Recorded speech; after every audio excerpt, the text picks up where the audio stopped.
Então vamos lá, pessoal. Segunda parte da aula, segundo vídeo. Eu acho que talvez seja o mais comprido para a gente fazer bem certinho a configuração, bem passo a passo, mas todo o passo a passo já está aqui também. Ok, já tem toda a explicação no roteiro e tudo mais, mas a gente vai, obviamente, executar tudo isso no código. Ok. E aí qual é a ideia, né, pessoal? Para que a gente possa, né, já coloquei aqui, ó, então a imagem que eu montei ali no roteiro de aula, para que a gente possa trabalhar com esta biblioteca dentro do nosso projeto, por não ser uma biblioteca nativa, a gente tem que trazer esta biblioteca para dentro do nosso projeto.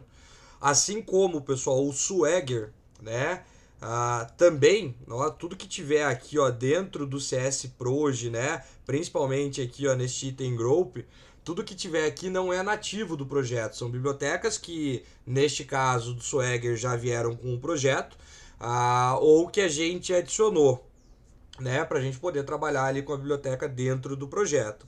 Um detalhe bem importante, pessoal, sempre que você pegar um projeto em .NET, assim como um projeto em Node, né, mas um projeto que trabalha com gerenciamento de dependências, é importante instalar essas dependências, né, quando você clonar o projeto dentro da sua máquina.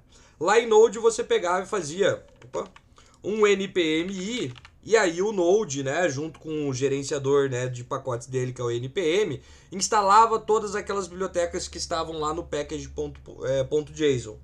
Aqui, pessoal, para a gente poder fazer isso, sempre que pegar um repositório, né, novo aí no computador, você vai executar o .NET Restore. E ele vai restaurar para você todas as bibliotecas que não foram para o repositório.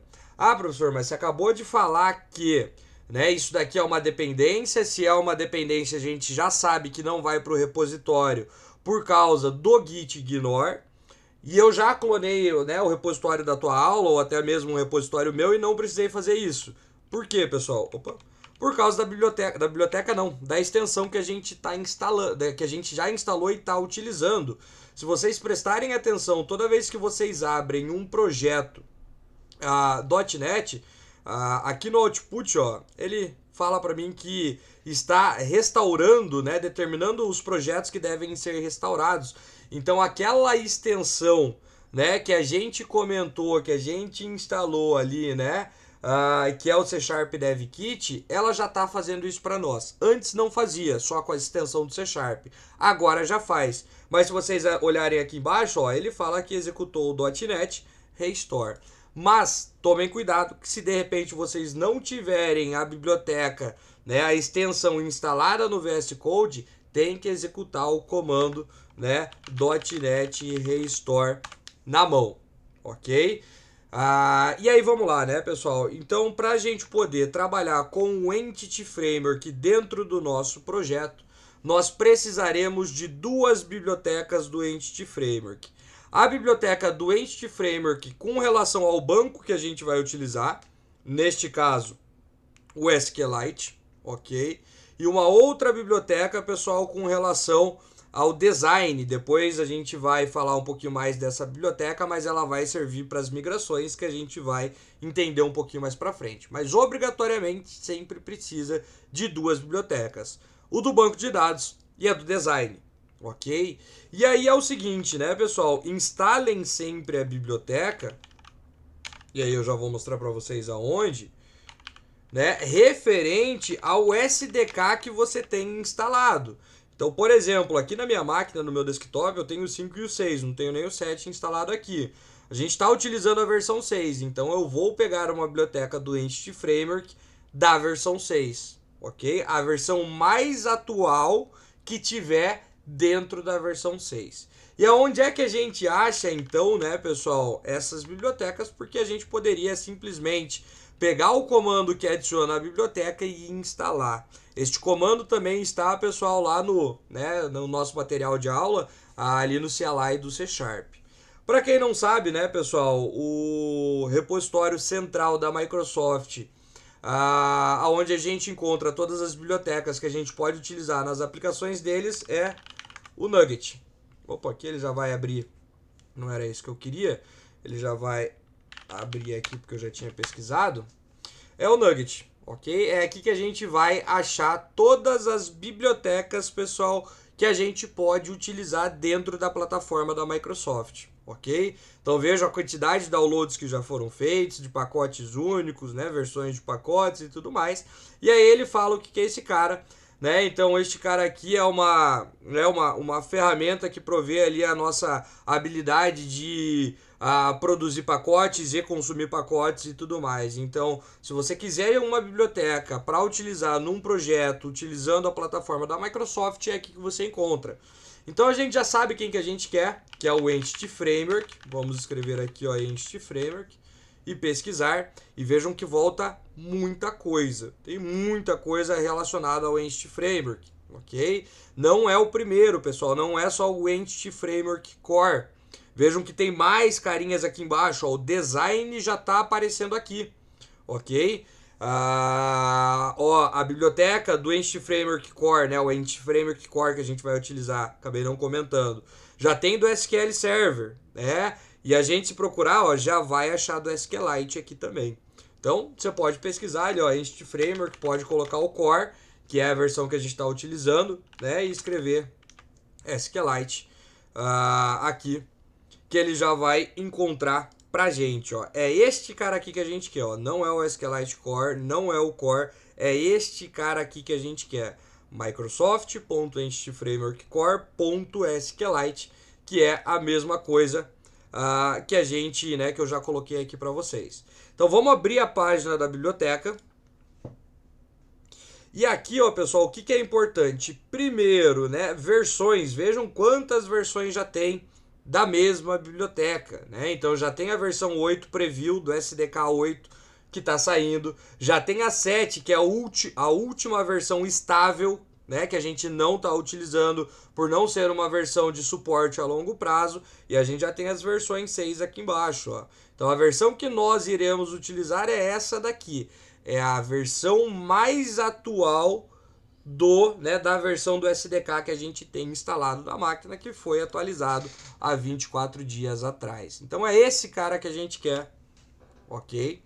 E aí o que acontece? Como é que a gente vai instalar essa biblioteca? Há várias formas de instalar, 1, 2, 3, 4, 5, 6 formas de instalar a biblioteca no projeto. Nós vamos utilizar a primeira, ok?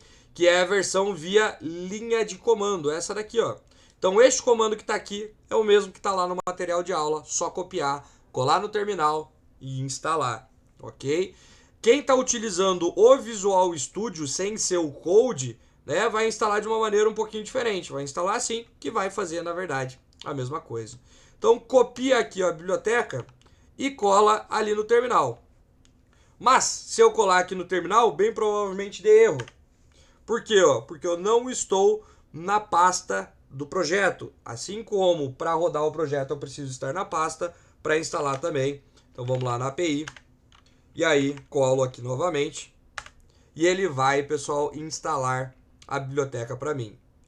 Vejam que eu já estou com o CS Proj aberto aqui, ó, que é onde ele indica todas as bibliotecas que estão instaladas no projeto. E ele já colocou aqui a biblioteca para mim. Então, quando eu colocar esse projeto num repositório onde esta biblioteca não vai, só fica aqui a anotação que o projeto utiliza essa biblioteca, quando eu clonar ele na minha máquina, se não houver a extensão que faz o .NET Restore automaticamente, eu preciso fazer. Então, essa é a primeira biblioteca que a gente precisa instalar dentro do projeto.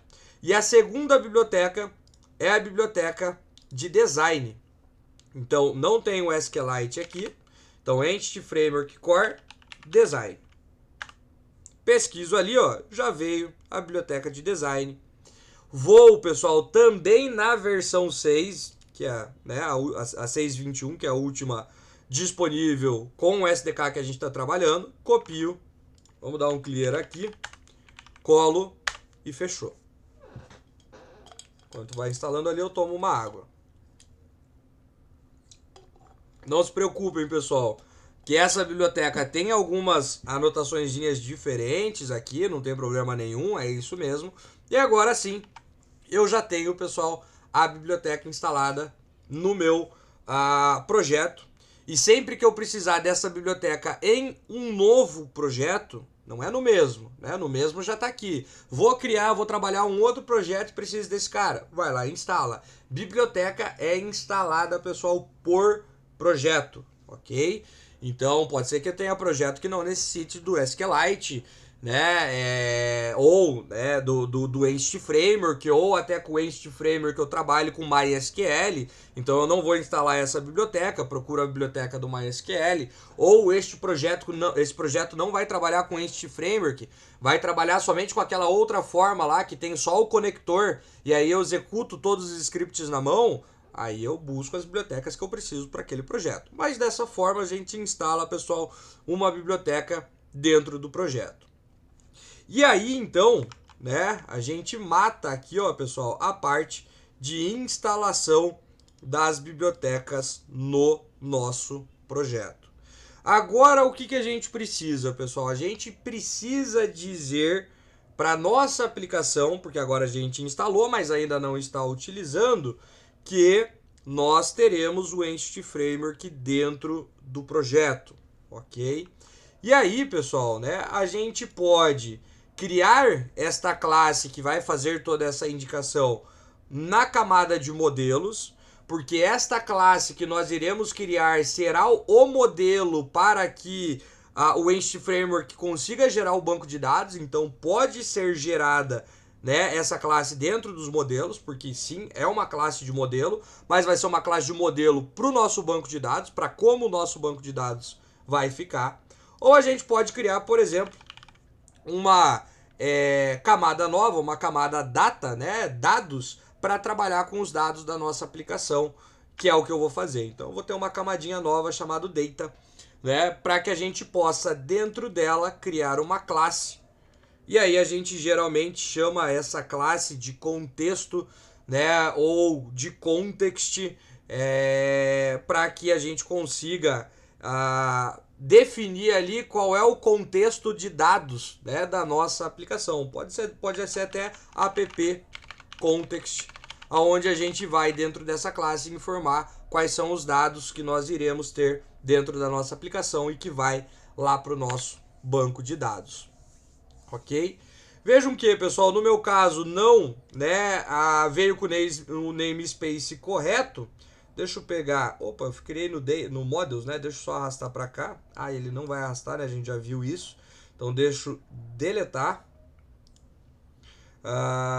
E agora sim criar no lugar correto. Então app context, pode ser app data context, né? Ok. Não veio com o namespace correto, então e nem aqui está correto, ó, no meu models não está correto, porque aqui tem que ser api.models, ok? Fazendo isso vai dar erro lá no controller, ó, onde a gente utiliza o produto, bem provavelmente, ó, ele informe o erro, então vamos fazer o using, não vi isso na aula anterior, e aí resolveu o problema. E aqui vamos pegar o namespace para aproveitar aqui, e aqui vai ser api.data. O nome da minha classe também não veio com o nome que eu coloquei, então app data context, ok? Devo estar com uma versão um pouco mais desatualizada da nossa extensão, lá do DevKit, né? Então por isso que ele não fez isso para mim automaticamente, beleza? E aí vamos lá, pessoal, a gente precisa aqui, né, criar, né, e configurar esta classe para que ela seja o ponto principal da minha aplicação entre o Entity Framework, ok? E como é que a gente faz isso, né, pessoal? A primeira coisa que a gente faz para dizer que esta classe vai ser este ponto principal entre a aplicação e o Entity Framework e o nosso banco de dados, a gente vai fazer com que ela herde informações da classe dbContext, que é uma classe do Entity Framework, pessoal. Toma cuidado para pegar da lista, né, que está mostrando aqui para mim, ó, porque daí ele já faz o using aqui para mim. Ó, vejam que eu já estou utilizando o pacote que a gente acabou de instalar, ok? Por que isso é importante, pessoal? Né, eu posso até tirar aqui rapidamente, fazer um exemplo. Porque se a gente instanciar em qualquer lugar aqui, ó, do nosso controller a classe app.dataContext, chamar ela de contexto aqui, né, instanciar e pegar ela aqui, ó, o objeto, ponto, eu só tenho todas aquelas funcionalidades padrão ali de qualquer classe comum, né? Aonde tem a herança da classe object, né? O equals, getType, toString, tudo isso vem da classe object. Quando eu faço a herança aqui e eu coloco ponto, olha a quantidade de coisa que vem aqui para mim, que são, né, métodos, comandos, ações, né, que a gente vai utilizar para poder cadastrar, remover e por aí vai, né? Então, este é o primeiro ponto. A gente precisa fazer esta herança para quando a gente for utilizar este cara, nós termos todas as funcionalidades. E aí é o seguinte, a gente precisa agora, né, é nessa classe que a gente informa quais são as classes da nossa aplicação que vão ser modelos para as tabelas que serão geradas lá na nossa base de dados, ok? Então a gente tem a classe de produto, que por enquanto tem nome. Vamos adicionar aqui, ó, mais algumas coisas. Vamos adicionar uma quantidade que vai ser inteiro. Vamos adicionar uma outra propriedade que vai ser o preço. Vamos adicionar aqui, ó, também um datetime, que vai ser o nosso criado em, para saber em que momento aquele objeto foi criado. E tá bom por enquanto, né? E aí, ó, toda vez que nós criarmos um objeto de produto, então tá aqui o nosso construtor, eu vou passar ali, ó, pro criado em a data e a hora atual, ok? Então, sempre que a gente criar um produto, que ele for, né, toda vez que um produto for instanciado na nossa aplicação, a gente pega e passa a data e a hora atual. Dá para fazer de outra forma, mas vamos utilizar o construtor. Então, toda vez que construirmos um objeto de produto, automaticamente pelo nosso construtor, a gente já pega a data e a hora atual e passa para esse atributo. Como este método aqui, ó, que é um construtor na verdade, mas tem uma estrutura próxima a método, tem apenas uma linha, posso tirar o bloco, ó, e deixar apenas a flechinha, ok? É o mesmo construtor, mas como tem apenas uma linha, a gente pode deixar assim, ok? Então, isso daqui vai ser um modelo para uma tabela lá no banco, que vai ter essas 4 colunas. Uma coluna do nome, uma coluna para quantidade, uma coluna para o preço, e o double aqui é com letra minúscula, ok? E uma coluna para o datetime.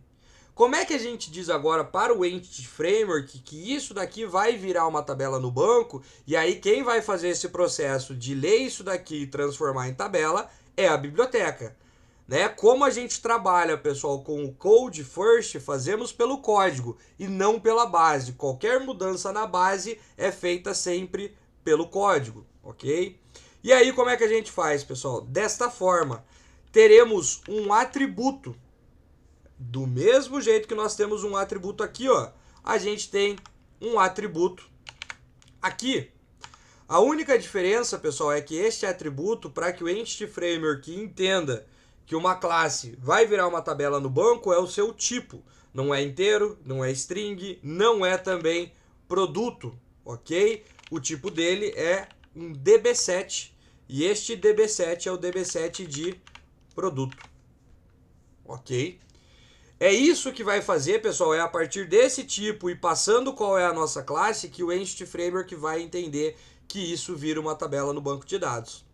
Como isso daqui é uma propriedade, eu preciso dar um nome para ela. Então eu vou dar o nome de produtos, né? Teoricamente o nome que ficaria o nome da tabela lá no banco de dados. Porque a gente pode também modificar o nome da tabela no banco, mas por enquanto faremos assim, ok?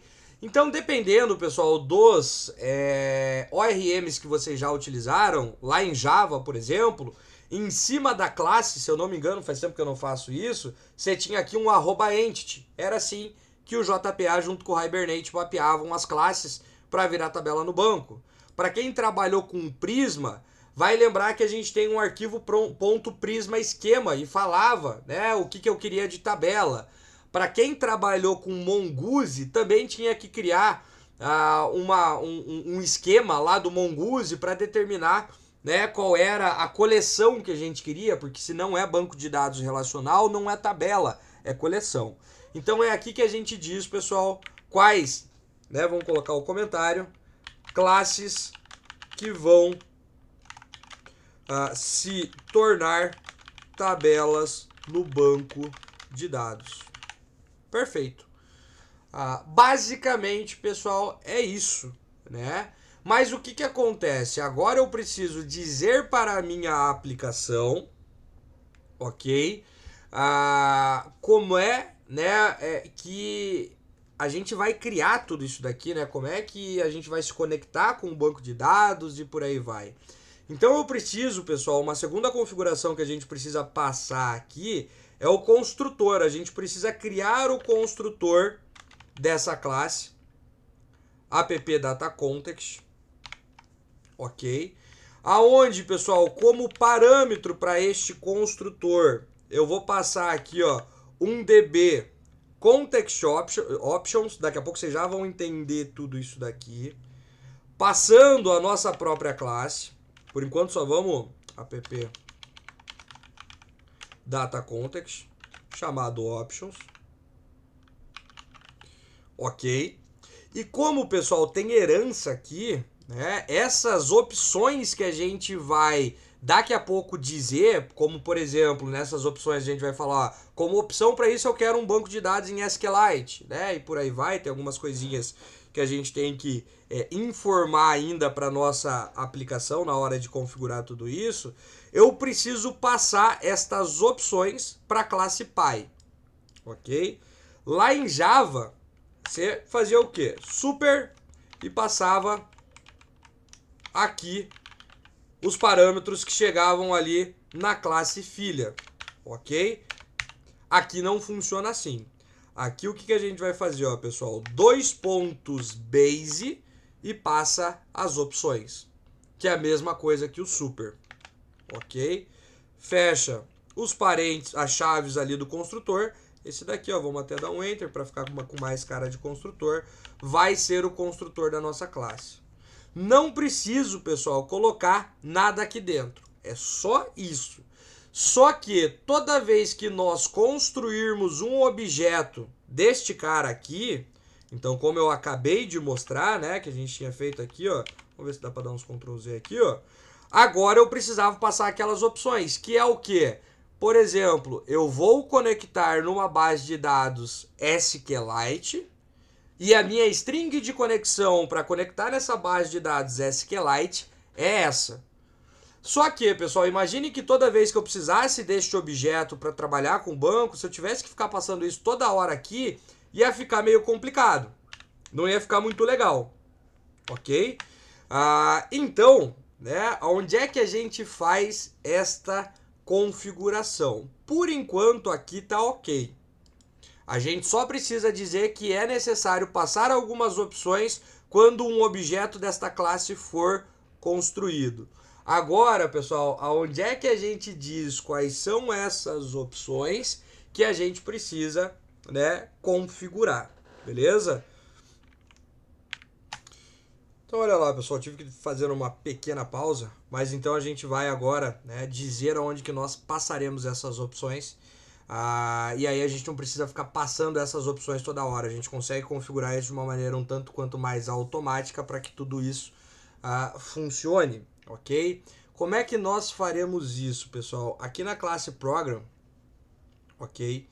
A gente vai fazer esta configuração. Então, para dizer que toda vez que eu for construir um objeto do appDataContext, que é o objeto que vai fazer toda a interface entre a minha aplicação e o banco de dados, eu vou falar para ele que ele tem que ser construído a partir, né, de uma conexão com um banco de dados em SQLite e eu passo a string de conexão.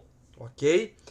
Como é que a gente faz isso, pessoal? Exatamente nessa linha de serviços da nossa aplicação, a gente vai pegar aqui, ó, o builder ponto services ponto add dbcontext, ok? Passando aqui, ó, pessoal, o nosso app Data Context, que é a nossa classe que faz, né, toda a interface aí com o nosso banco de dados. E aqui eu vou abrir como se fosse o construtor, parênteses, e é aqui que eu passo, as opções que eu quero, ó, options, só options. E aí eu vou falar que como opção eu quero, e aí tomem cuidado para escrever correto, ó, o SQLite, não é esse, é o use na verdade, desculpa, SQLite, abre e fecha parênteses aqui, pode colocar um ponto e vírgula aqui, pode colocar um ponto e vírgula no final. Tá dando, na verdade que não pode ter ponto e vírgula. Tá dando erro, pessoal, por quê? Porque tem que fazer um using aqui, ó, do Entity Framework Core, ok? Então, o que eu tô dizendo aqui, ó, pessoal? Que toda vez que eu instanciar esta classe, o app Data Context, que ele use como opção o SQLite. Então, aquilo que a gente colocou aqui, que a gente vai receber essas opções, é isso, ó. Então, para este cara, eu vou receber o SQLite e tá aqui a string de conexão, que nós passaremos, e não é a melhor forma, aqui. Mas para não estender muito, pessoal, faremos aqui. O melhor lugar para colocar isso é neste app settings aqui e pegar essa string de conexão daqui. Mais para frente eu mostro isso para vocês. E aí, pessoal, eu tenho que passar a string de conexão para conectar a minha aplicação entre um banco de dados SQLite. E para quem entendeu tudo isso, pessoal, se você modificar a biblioteca que você instalou de um SQLite para um MySQL, por exemplo, e passar a sua string de conexão aqui, você conectou com outro banco de dados diferente, ok? Com Postgres, com SQL Server e por aí vai. Tanto faz o banco, né? O Entity Framework ele te dá suporte a vários bancos de dados, ok? Então, tanto faz o banco que você vai utilizar, contanto que você tenha a biblioteca do Entity Framework para isso. Basicamente, o que muda é isso daqui e a string de conexão. E, obviamente, né, a biblioteca que você instalou aqui, ó. Ok? É isso que vai mudar. Você vai conseguir conectar em outra base de dados. E aí, vamos lá, né? Então, eu preciso passar minha string de conexão. Pô, professor, não sei como que eu faço a string de conexão. E o que eu coloco aqui? Então, você tem que saber qual é a string de conexão para conectar com o seu banco, pessoal. Caso você não saiba, pessoal, tem um site chamado Connection Strings, que é esse cara aqui, ó, que ele basicamente, pessoal, te dá, né? Ó, esqueceu a sua string de conexão? Ó, todas as bases de dados, né, que você pode basicamente trabalhar.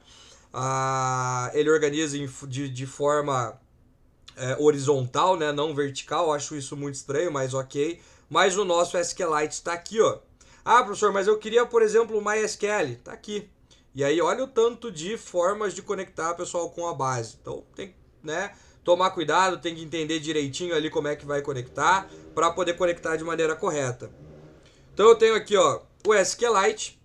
E basicamente, pessoal, a forma, né, de conectar com a nossa aplicação é qualquer uma dessas daqui, ó. Pode ser essa daqui, as de baixo aqui tem algumas informações a mais que a gente não vai precisar. Deixa eu só ver se eu estou esquecendo de alguma coisa. Mas a gente já testa ali na hora de gerar toda a aplicação. Se tiver algum erro, a gente resolve. Mas é basicamente isso daqui, ó. Data source, ok? E o nome da base de dados com o caminho.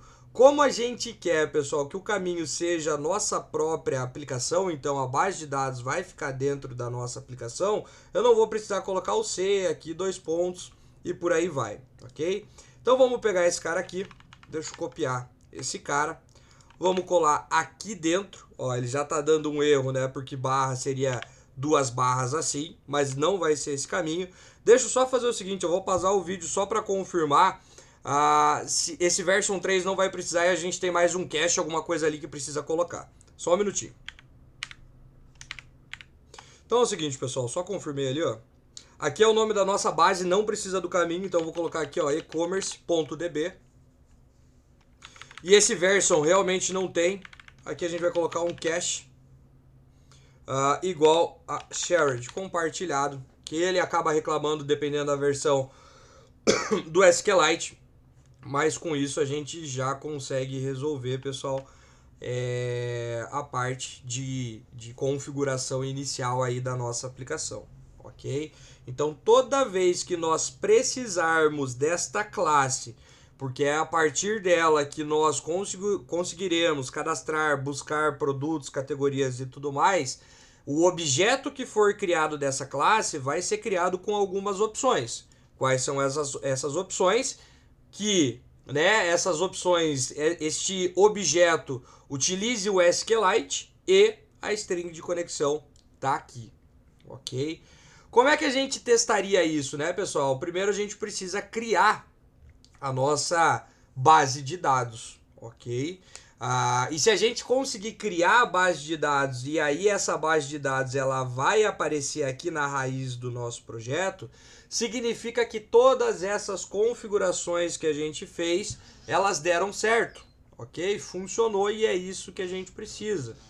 Como é que a gente faz, pessoal, para criar a nossa base de dados, ok? Então vamos voltar ali para o nosso roteiro, beleza? Então nós criamos a classe de contexto de dados com o dbContext, com o construtor, com o dbset. Esse cara daqui a pouco a gente fala, ok? Configuramos, pessoal, a string, o serviço do banco de dados na classe Program, que foi isso que a gente fez. Configuramos a string de conexão que não foi no app settings, depois eu mostro no app settings. E agora a gente precisa falar deste cara aqui, ó, das migrações. Pessoal, o Entity Framework, para fazer alteração na estrutura da base de dados, e quando eu falo em estrutura da base de dados, é criação da base, criação de tabela, criação de coluna, alteração, remoção de coluna. Eu não estou falando de persistência de dados, eu estou falando da estrutura. Ele trabalha com migrações. Eu vou explicar aqui, ok? Depois eu vou gerar um chat pedindo para que o chat explique o que é a migração, para a gente deixar isso registrado também. Mas, pessoal, uma migração, ok? É basicamente o snapshot, a foto, né, que o Entity Framework faz do estado atual do banco de dados, né, com a diferença do que precisa fazer para onde ele tem que evoluir. Então, se a gente estivesse em sala de aula, eu ia perguntar para vocês, como é que está o nosso banco de dados agora? Alguns de vocês iam falar, pô, a gente tem um banco com uma classe de produto, com uma tabela de produto, tal e tudo mais. Alguns falariam, pô, professor, a gente não tem banco ainda. E realmente não tem. A gente vai pedir para gerar este banco de dados. E quando a gente pedir para gerar, através da migração, a migração vai olhar para o banco de dados atualmente e para onde ele tem que ir. Então, se a migração olhar para o banco de dados atual, é nada, não tem. Para onde ele tem que evoluir? Então, a gente tem que evoluir para a criação de um banco, então a gente vai ter um banco de dados. E o que a gente tem que ter dentro desse banco de dados? Uma tabela de produtos. E é isso que a migração vai fazer, essa diferença. Então, não tem nada e agora eu preciso ir, né, para um banco de dados com uma tabela de produtos, ok? Depois eu vou, né, trabalhar mais com as migrações aqui. Eu preciso de mais uma coluna no banco. Tendo o banco, tendo a tabela de produtos, se você precisa só de uma coluna de banco de dados ali dentro da sua tabela, ele vai gerar só essa diferença, ele não vai gerar só a tabela para vocês. Mas daí a gente vê certinho. O que a gente precisa, pessoal? Para a gente poder gerar essa migração, e a gente vai conseguir ver esta migração aqui, o arquivo e tudo mais, eu preciso executar um comando, ok? Que inclusive o comando não está aqui, eu já trago ele para cá também, mas, pessoal, este comando só pode ser executado se nós tivermos, o Entity Framework, pessoal, instalado no nosso computador. A ferramenta É uma ferramenta que vai ficar instalada no nosso computador de maneira global, ok? E eu posso utilizar esta ferramenta, pessoal, ok? Para qualquer aplicação que eu tiver o Entity Framework. Então, esta ferramenta não é a biblioteca.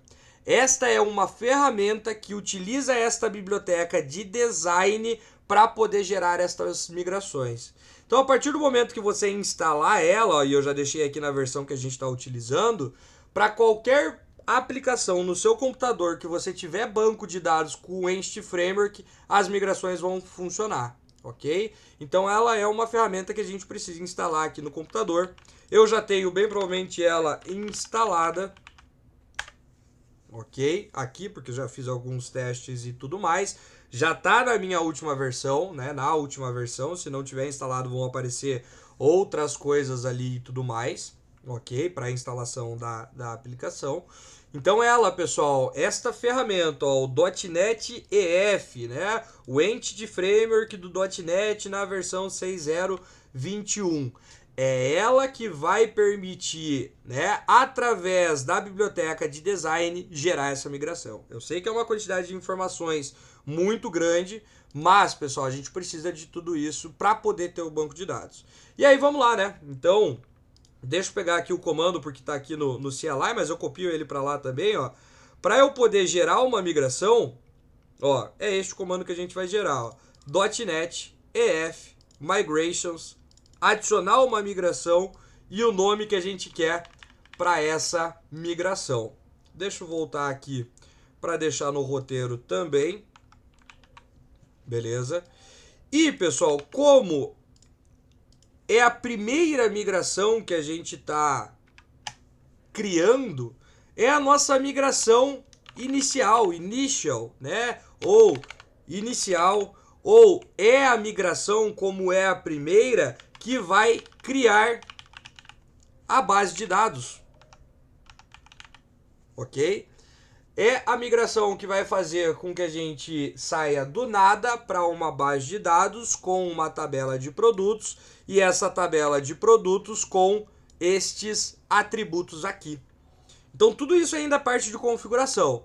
Vamos testar isso, que se isso daqui der certo, todas as configurações, desde instalação de biblioteca, criação da classe do app context, configuração ali do serviço no program, é tudo isso que vai me confirmar se deu certo ou não. Tanto faz o nome que você vai colocar aqui, mas é sempre importante que você dê um nome referente àquela migração que está sendo feita. Vamos ver o que vai acontecer. Olha lá, startou o build. Ou seja, o meu projeto tem que estar buildando. Ou seja, eu não posso ter erro de sintaxe. Se tiver erro de sintaxe, não roda. E de maneira esperada, né, ele vem aqui, ó, estourou uma exceção, mas ele fala que o build deu certo, startou, foi bem sucedido, mas de maneira esperada, para mim, obviamente, ele deu erro. Se a gente estivesse em sala, eu ia perguntar para vocês, senhores, o que está acontecendo aqui? Mas está claro, ele fala que a entidade produto necessita uma chave primária. Eu obrigatoriamente tenho que ter uma chave primária aqui. Pessoal, toda tabela num banco de dados relacional precisa de um campo de chave primária para conseguir identificar de maneira única cada registro daquela tabela. Como que a gente resolve esse problema? Não com isso, porque isso gerou automático. Vou criar uma nova propriedade inteira, porque vai ser auto-incremento, eu posso até mudar a estratégia depois. E de maneira automática, se eu colocasse só ID, pessoal, né, o Entity Framework consegue entender que essa, né, é o atributo que vai virar uma coluna que pode ser a chave primária. Eu prefiro colocar ID, sempre é muito ruim, porque você vai ter várias classes e tabelas com a mesma coluna ID. Então eu vou colocar, ó, produto ID. Colocando o nome da classe mais ID, ele também entende automaticamente. Ah, professor, quero código. Mais para frente a gente vai ter uma aula para voltar aqui e conseguir personalizar um pouquinho mais cada um desses atributos. Então, por enquanto, foca no ID ou o nome da classe ID, produto ID. Salva tudo isso. Vamos dar um clear aqui e vamos rodar para que ele gere a migração novamente. Olha lá, ó. Lindo. Deu tudo certinho, pessoal. Ele gerou a migração para nós. Ele até fala que dá para remover a migração, mas se a gente fizer qualquer coisa errada, não é assim que a gente vai trabalhar. Depois eu vou explicar isso um pouquinho mais para frente, ok? Mas se vocês perceberem, pessoal, eu tenho, ó, uma pasta chamada Migrations, ok? Com 2 arquivos aqui dentro. Tem um snapshot, não é esse cara que a gente quer ver agora, mas está aqui a nossa migração, ó, com o nome que a gente deu e um número gigantesco aqui na frente, que é o timestamp, né?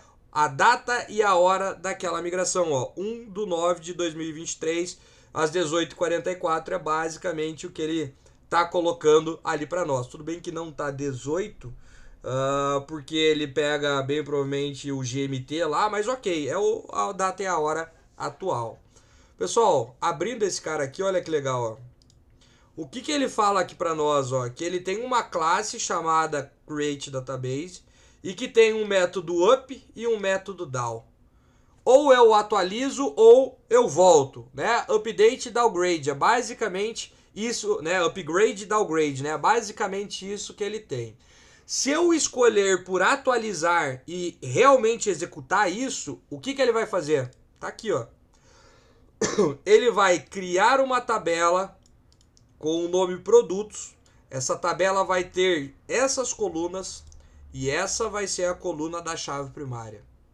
Ah, professor, eu não tenho banco ainda? Não.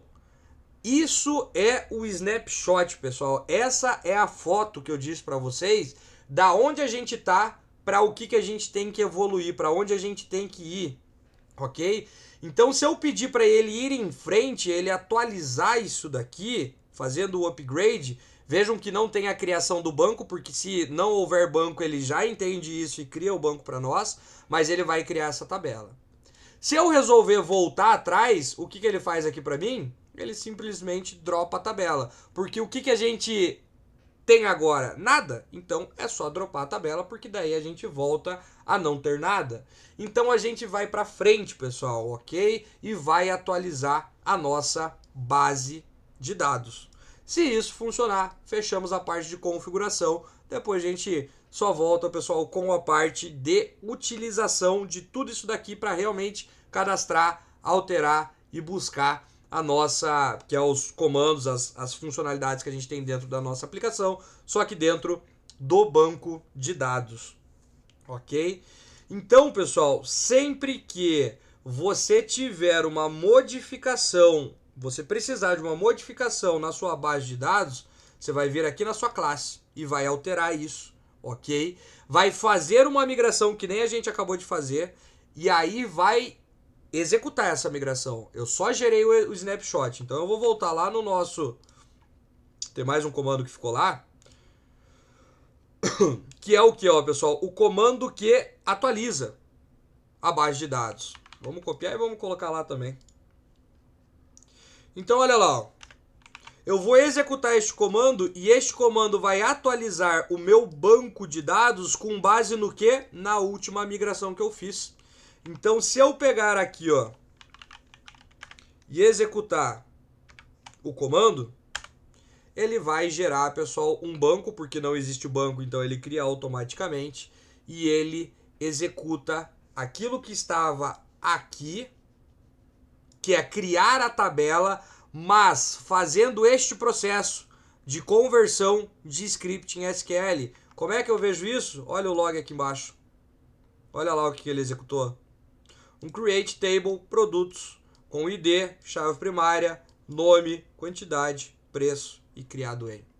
E é isso, pessoal. Agora, se a gente voltar ali na nossa solution, eu já tenho um arquivo com um banco de dados aqui.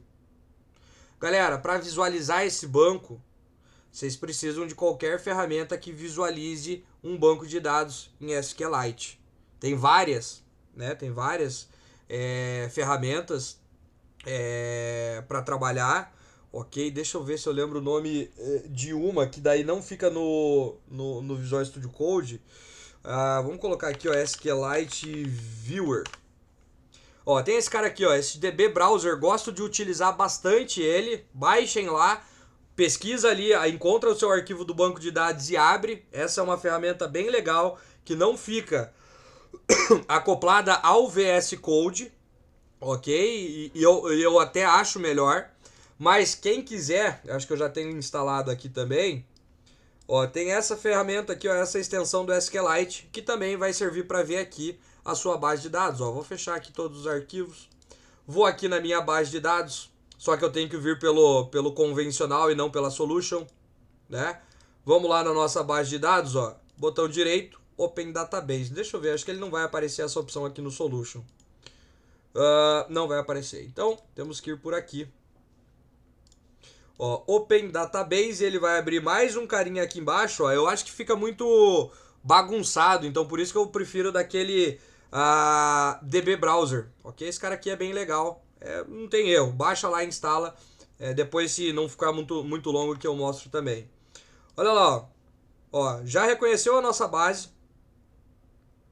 Vamos até puxar um pouquinho mais para cima aqui, ó. Já reconheceu a nossa base. Abrir ela, ó, a nossa base já tem uma tabela de produtos e uma tabela de histórico de migração. Essa daqui ninguém mexe. Isso daqui vai ficar por padrão. Ó, abro ela aqui, ó, as nossas tabelas do banco, dou um play. Ele não vai mostrar nada, obviamente, porque não tem nada, né? Mas se eu pedir para ele mostrar, ó, era para aparecer aqui, se eu não me engano, para ele trazer. Por que não tá aparecendo? Era para ele aparecer uma opção para selecionar os 100 ou 1000 primeiros registros ali. Mas tá aqui, ó. Eu consigo executar. Ou era para eu conseguir executar esse cara. Eu acho que eu só não vou conseguir executar ele aqui porque eu não tenho a ferramenta instalada. Runquery, não, tem aqui. Acho que já é nativo do VS Code, não lembro. Vou mandar ele executar. Não tá trazendo nada, pessoal, porque realmente a gente não tem nada. E nesse play aqui, ele também não trouxe nada porque nós não temos nada. Eu achei que pelo menos ele ia mostrar o cabeçalho com as colunas, ok? Por isso que eu fiz o teste. Mas não tem problema, tá tudo certo, funcionou tudo bonitinho, ok? E agora a gente pode utilizar tudo isso daqui para gravar, para alterar, para buscar com a nossa aplicação rodando. Eu vou encerrar, pessoal, fazendo mais um exemplo com banco de dados, com a migração, para que vocês entendam bem. E aí no próximo vídeo eu vou deletar o banco, vou startar ele de novo para que caso dê erro, deu qualquer problema, professor, quero deletar o banco, quero voltar e fazer tudo do zero, ok? Para que vocês tenham isso daí também. Então, vamos lá, ó. Agora o que eu quero? Eu percebi que eu preciso de mais um atributo para esse cara, que é... O que nós vamos colocar aqui? A descrição. Preciso da descrição. Pessoal, qual é agora a diferença da nossa base para a nossa aplicação, para o nosso modelo? E se eu tivesse mais classes, né, até nem comentei isso, mas se eu tivesse mais classes, é só eu declarar todas as classes aqui com DB7. E ele vai fazer toda essa leitura toda vez que fizer uma migração. Qual que é a diferença? Esse cara. Se eu gerar uma migração, a única coisa que vai ter na migração é isso daqui. Beleza? E a gente pode utilizar a migração, pessoal, tanto para colocar quanto para remover. Ok? Se, por exemplo, eu não quiser mais a quantidade por qualquer motivo, eu tiro ela daqui e faço a migração. A única diferença é que quando ele percebe que vai ser removido uma coluna, ele vai falar para você, ó, você pode perder dados. E ok, você tinha uma coluna com dados que se você não quer mais, você vai perder essas informações. Então é por isso, pessoal, que eu não utilizo aquele exemplo que ele falou ali embaixo do remove da migração. Eu sempre faço o update, tanto para inserir quanto para remover. Eu sempre vou indo para frente porque assim eu guardo todo o histórico do banco de dados, ok? Então vamos lá, ó. Vamos encerrar gerando uma nova migração. Quase dei um enter aqui. Qual que é o nome da migração? Eu adicionei a descrição na tabela produto. Eu sei exatamente o que acontece nessa descrição pelo título dela. Olha lá, ó. Fez. Vamos dar uma olhada aqui, ó. Eu tenho mais uma migração. Olha lá, ó. Tá aqui. Vamos abrir essa migração. Olha lá, ó. Olha a diferença da primeira, que adicionava, na verdade, criava uma tabela com várias colunas, para a segunda. A segunda tem, tem o quê? Somente a adição de uma coluna que é uma string com o nome descrição na tabela de produtos e o tipo é texto. E é isso, pessoal. Não alterem nada pela base, sempre pelo código. Faz a migração e após a migração você vai fazer um update. Ok? E olha lá, né? Ele gerou aqui para mim, fez um selects a mais ali e tudo mais, mas ele adicionou, pessoal, né, para nós a nova tabela, a nova coluna dentro da nossa tabela, ok? Se a gente vier aqui, ó, no SQLite e abrir esse cara, ainda não aparece porque a gente tem que dar um refresh, ou talvez eu tenha aqui, deixa eu ver se funciona um F5 aqui, não vai funcionar, né? Porque já está aberto, na verdade. Então eu vou ter que fechar a base. Ó, fechei. Beleza. Vou aqui de novo, lá no nosso Explorer, botão direito, Open Database. E agora eu tenho que ter, ó, uma tabela de produtos com a descrição. Ok? Tá lá, ó. Beleza?